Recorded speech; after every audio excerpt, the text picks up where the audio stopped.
So what was your most memorable experience serving as president? I was president in 1983, and that year was one of the years that we had started to do meetings separate from the academy. And in the first several years of the association, we did them at the time of the academy meeting. And then I think ours was the third meeting we had done separate from the academy. And it was in Williamsburg, Virginia, and it was such a historic site, and it was just beautiful, and I think everybody had a very good time. It was the first time we had invited any foreign speakers. I invited some French dermatologists over to talk about hair transplant, and so that was very memorable, especially being in Williamsburg. And so that's one of the things I remember about the presidency. And what were the issues facing the society at that time? Well, we were a very small group at that time, but we were growing, and it was being run out of people's offices, and we were getting to the point where that was not feasible anymore. And so one of the things that we faced during my year was some negotiations with the Academy of Dermatology to have them do some administrative work for us. And so we were negotiating a contract with them to take over administration of the society. That was one of the big things we did. What were the most significant innovations in dermatology at that time? Well, there were a lot of things going on in dermatology, but there were a lot of things that are going on today that were not even known. There were very few cosmetic procedures done. There was no lasers. There was no Botox. Any of that in 1983. There was Mohs surgery going on, but there was a conflict between the people who learned Mohs on a weekend up in Wisconsin from Fred Mohs versus those that were taking a fellowship of several months under him to learn the Mohs technique. There were no lasers at that time. There was dermabrasion. Dermabrasion was a big thing. And there were courses that John Yarborough and Stan Stegman and myself did once a year to have people learn how to do dermabrasion. Chemical peels were pretty big at that time. The fillers were just beginning. There were just some early studies being done on them, but it was not something that was very commonly used in dermatology. Cosmetic dermatology was in its infancy, and we, myself and Dr. Pinsky, who was on my faculty at Northwestern, decided to do a cosmetic dermatology course. And it was co-sponsored by the ASDS, and we had it first in Chicago, and then we did it in Florida, and we did it in different places around the country. And it was very appealing to people that seemed to be interested in learning more cosmetics. So that was at a time when cosmetic dermatology was really in its infancy, but people were learning about it. Liposuction was around, it had been around for several years, and people were doing that, and dermatologists were getting into it.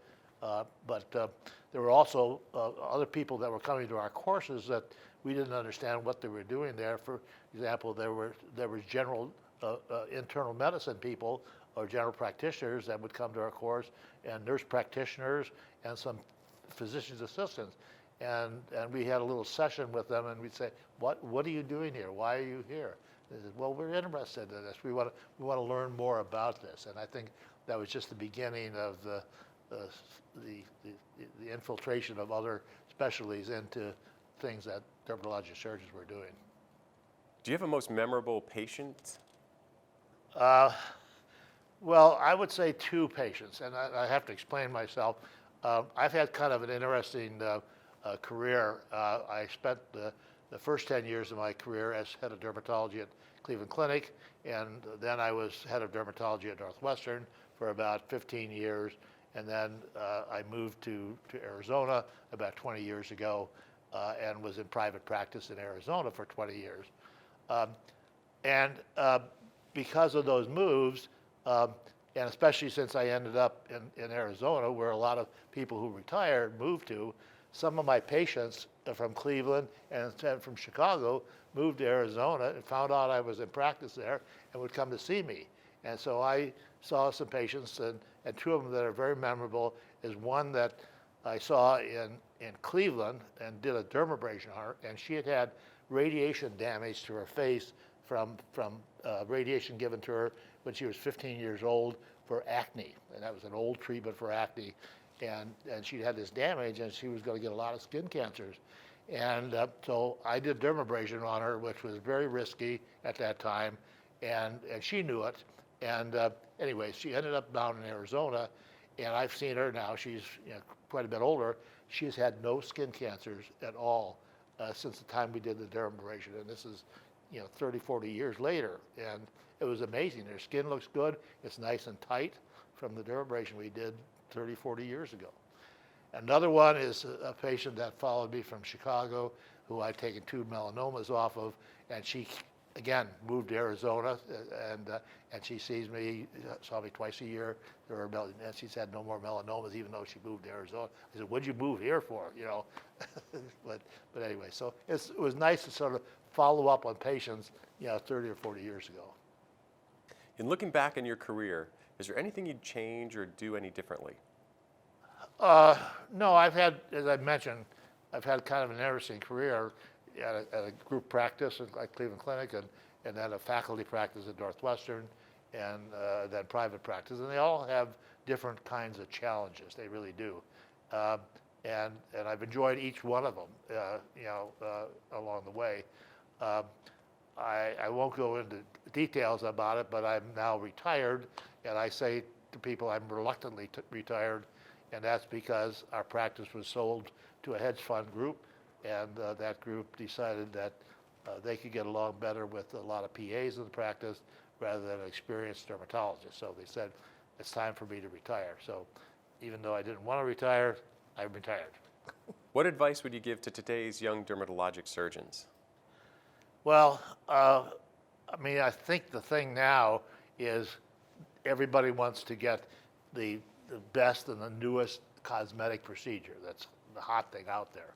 And I would say to them, don't give up on some of the older techniques. And I had this battle with the laser people because I was a dermabrader. I did dermabrasion, and I did laser therapy after it came available, but everybody would say, oh, the laser is so much better than dermabrasion. It could get rid of all the scars of acne patients. It didn't get rid of all the scars of acne patients, and sometimes I would see these patients and then do dermabrasion on them in order to get rid of the scars. So, even though there's a new hot technique that everybody says is best thing out there, never anything like it, don't forget there's some other techniques in the past that may have been just as good or better.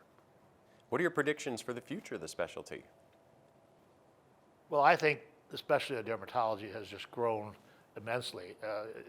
It was, when I got into it, my chief was a specialist in lupus erythematosus, and so I had, there was no surgery whatsoever in my residency, and in fact, I went out on my own with the chief's permission to learn how to do hair transplants from Norm Orntrike, and then I learned how to do dermabrasion from him. So, I think the thing to do for younger people is to look to the future, be innovative, see what's out there, go and learn, and I think the specialty is there's no limits to the specialty unless you get in trouble with the hedge fund people and buying out practices and doing things that you shouldn't be doing.